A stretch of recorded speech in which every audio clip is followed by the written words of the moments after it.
Good morning to all of you. I, Karan from Govt Multipurpose Senior Secondary School, Pasi Road, Patiala. Today's my activity is to study the color of sun during the sunrise and sunset. Material required: I have a conical flask containing water, concentrated sulfuric acid, dropper, stirrer, sodium thiosulfate, spoon, or a source of light. We know that the scattering of light by the collider particles is known as the Tyndall effect. Let us do an activity to observe this Tyndall effect or the color of sun during the sunrise and sunset. Dissolve some amount of sodium thiosulfate in the water in the conical flask.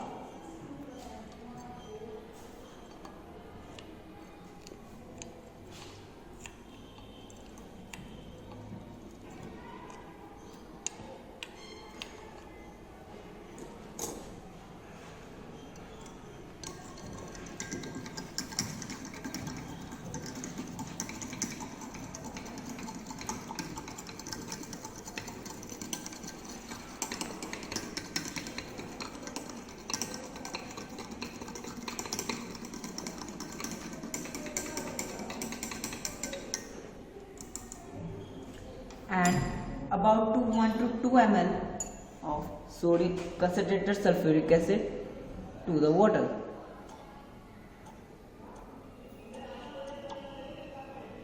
Now, what do you observe?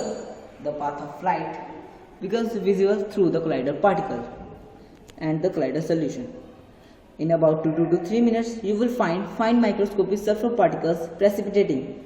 As the sulfur particles begin to form, we observe a blue light from the 3 sides of the conical flask, and when viewed from the 4th side of the conical flask, first olive red color and then it becomes bright crimson red color observed on the screen. A different colors in the conical flask is due to the scattering of light by the collider particles. Thus, this helps us to understand the reddish appearance of sun during the sunrise and sunset. I hope you understand my activity and enjoy it. As precaution, add a concentrated sulfuric acid by drop and carefully. Thank you and have a nice day.